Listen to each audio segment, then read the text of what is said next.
Kahit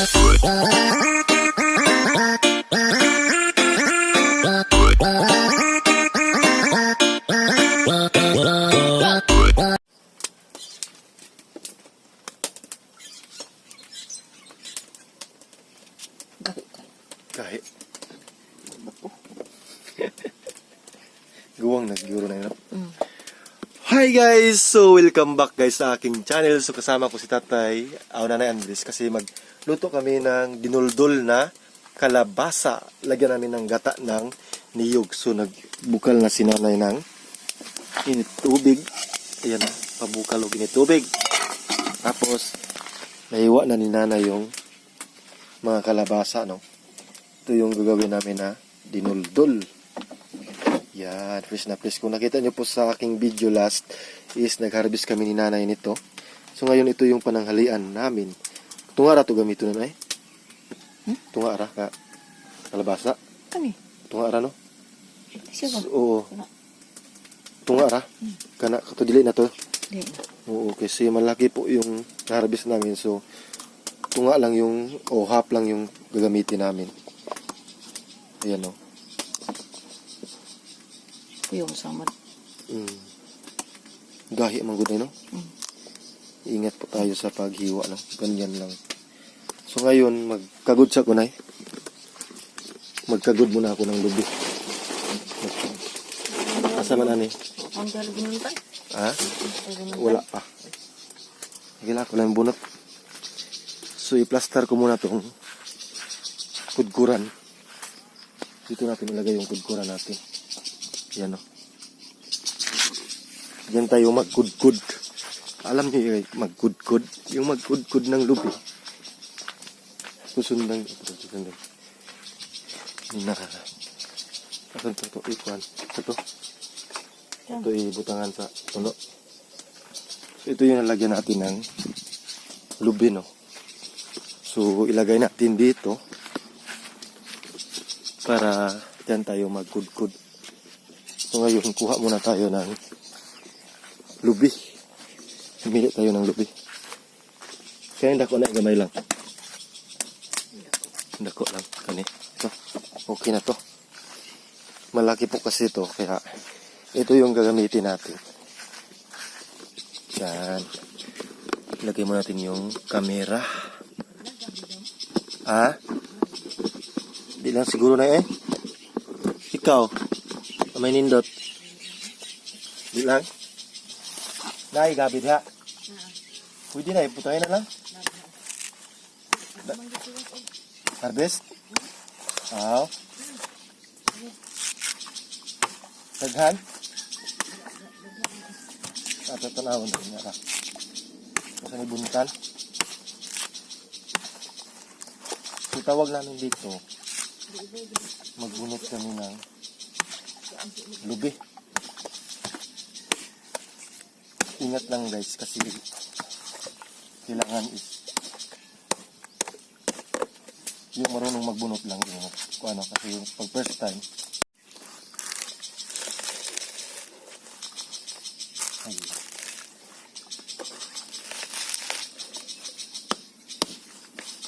Ganyan na. Kasi ito yung trabaho ko nung una, magbunot ng lubi. Marunong ako magbunot ng lubi ay.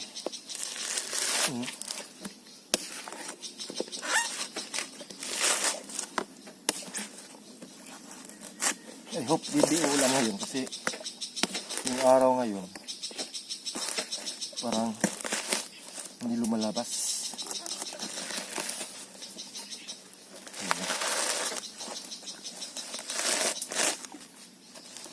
Ayan guys, oh. Mayroon siyang buwa. Kailangan po talaga yan ha. Ganito. Ayan. Kunin mo yung mga sabal-sabal. Tawagin. Ayan, so biakin na natin.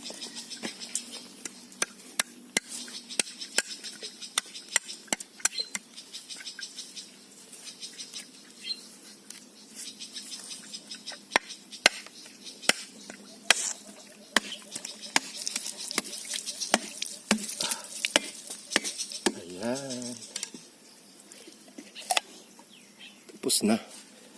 So ngayon, magbunot tayo, no?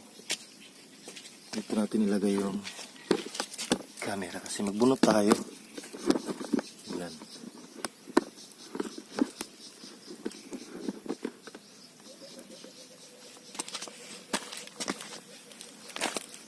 Magbunot. Magkagod ay guys. Ay, magbunot ba eh. Ano sa naman tayo. Tapos na pala tayo magbunot. Ngayon, magkagod na pod. No?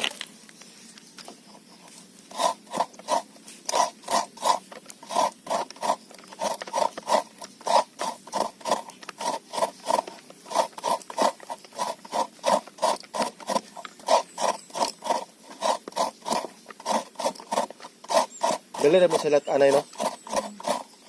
So, yung kalabasa, madali pala yung lataan. Madali ang lataan yung kalabasa.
Hindi na madang.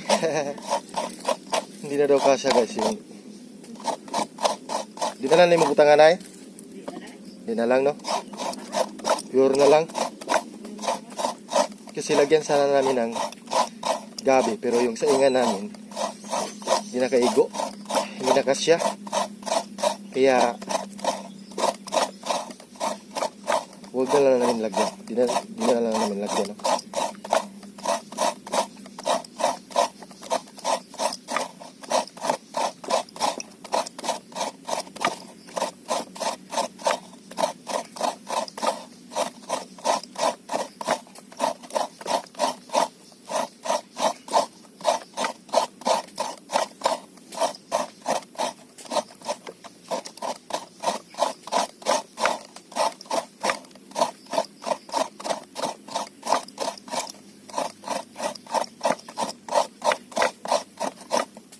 Ganito yung magkagod guys.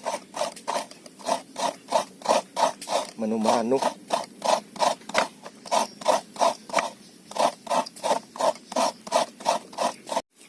Ayan, so tapos na no.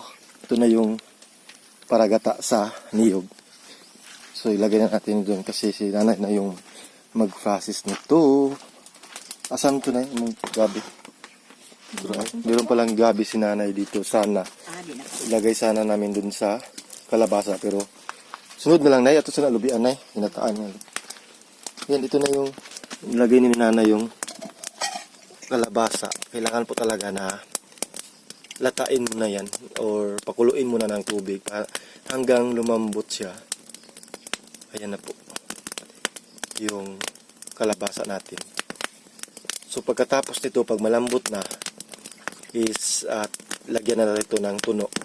Pero kunin mo na yung tubig. Ayan. So ang ganda ng kayo ng apoy. Ayan na guys. So kumukulo na siya. Takpan na natin. So i-update ko kayo pag okay na yan. So ayan guys, i-update natin oh. Parang lata na. Oh, yan. So ayan na yung kalabasa na. lagyan natin ng gata ng niyog. Ayan, so parang lata na siguro ata to. Yan o. So ngayon si nanay is ginagawa niya yung gata ng niyog.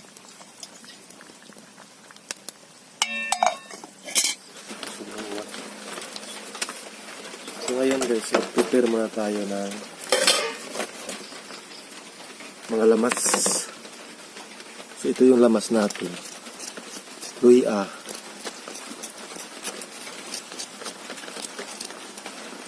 Ganito ako magbalat ng luya. Only kutsara lang ginagamit ko. Madali lang kasi gawin to. Pag ganito yung ginagawa mo. Magbalat ng luya. Diba? Yun yun.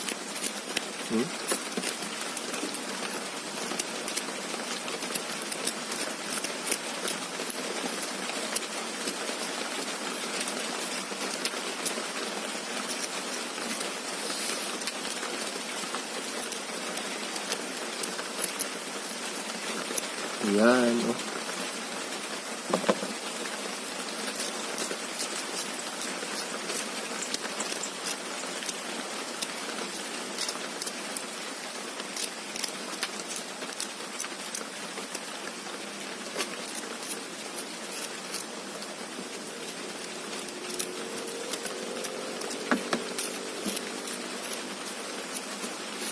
Yan.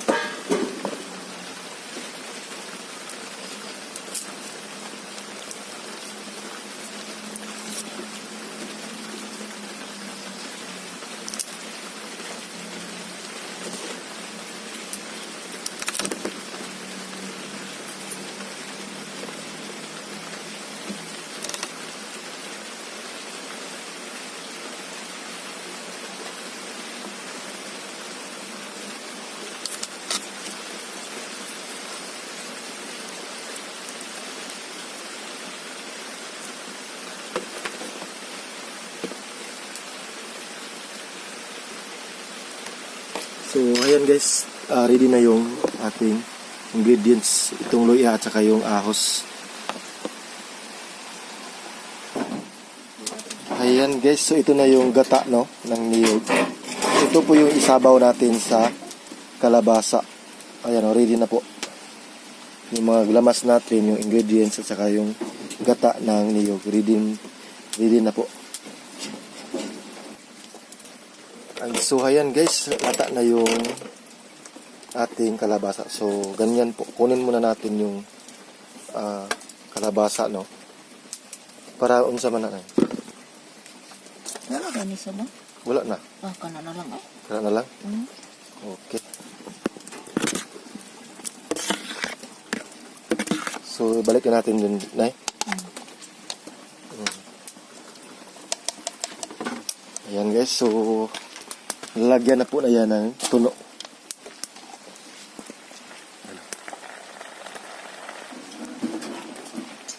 So ngayon, ilagay na natin yung tuno, no? Itong gata ng niyog. Wow!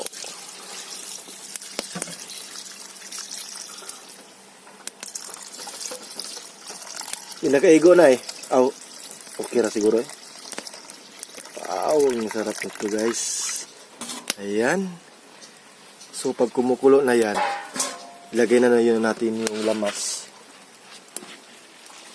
So takpan muna natin.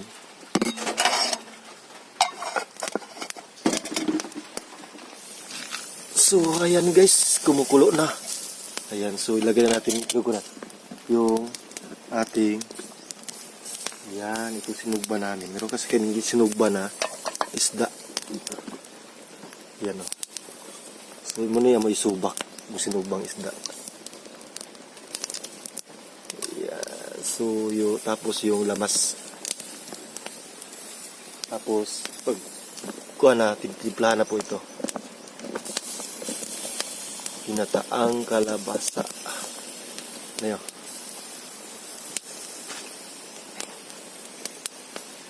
Kayo ni Naidi lang. Ito. Okay.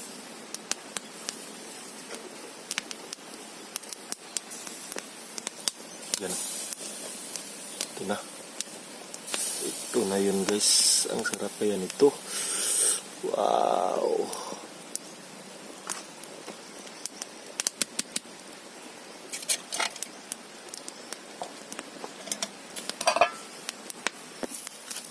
And so ayan guys, parang luto na yung ginataan natin ha. Ayan o, yung ginataang kalabasa guys. Ayan, ang sarap kaya nito guys. So tikman na natin. Kunti lang.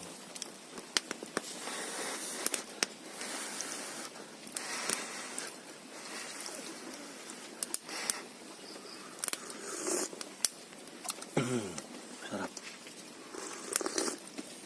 Ayan, so maraming salamat sa walang sawang sumuporta kay Tips Mio. Keep safe always po, and God bless. Bye bye. Thank you for watching guys.